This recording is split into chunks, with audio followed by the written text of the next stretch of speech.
Welcome to an episode of Potion Sword Run. In this episode, we're going to talk about Rare. And where in the hell have they been, man? The glory days of Rare are behind them, obviously. In the Nintendo 64 era, they came out with bangers after bangers after bangers. Even when they first got adopted by Microsoft, they still, had that flavor. But then the Kinect came out, and that totally killed Rare. But they suddenly made a comeback with Sea of Thieves. And with Sea of Thieves being so successful, it seems that stopped them from making other games. Now, the game that I was excited for back in the day, 4 years ago when they announced it, was Everwild. And by the looks of it, it looked to be a complete game. However, you can always tell there was something wrong with the game when they couldn't really explain the gameplay. And what they would show us would also have confusing gameplay. You couldn't really tell what the game was about, and when you hear the developers' interviews back in the day, they didn't seem to know what the game was about. Visually, it was stunning, but other than that, it seemed they were lost. And I called them out back in the day, and people got angry.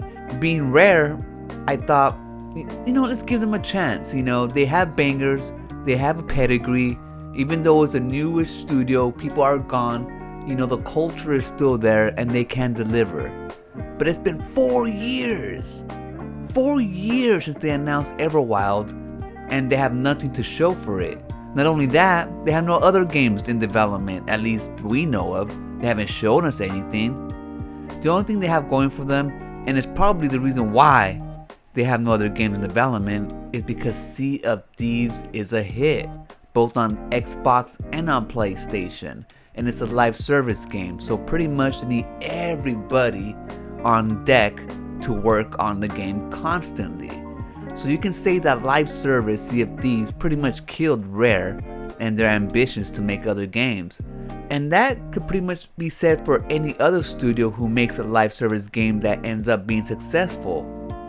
The developers of Fortnite, they're not going to make any other games. Developers of Apex, they're not going to make any other games. So it's kind of good news for factions being cancelled on the Guerrilla Games, because it would turn that studio to a live service studio. So all they'll be working on is just content for that game. Otherwise it would die and it'll be not worth anything. And the same thing can go for Sea of Thieves. They had to keep on delivering content for it, or else it will dry up and eventually die. And seeing how it's a money maker, they don't want to see that happen. So Rare seems to be delegated to Sea of Thieves. So Everwild might be put on the back burner for all we know. It's just like Rockstar with Grand Theft Auto Online. Even though they had Red Dead Redemption 2 come out, a newer game, they put the online on the back burner because it was Grand Theft Auto that was making them all the money. Now I hope that I'm wrong. I'm hoping that they're just giving Rare the time they need to make Everwild the best game they can. But seeing the way that studios and game developers and publishers want to make the next big live service game, still, my faith in Rare is slowly fading. Now let me know what you guys think about Rare and the games that they're making or not making, and if you think that Sea of Thieves or any live service out there actually kills a studio instead of making it more creative with the ability to bring out banger after banger. I'm gonna leave it right there. Thank you guys for watching and giving me your time. I'll catch you guys on the next one. Peace.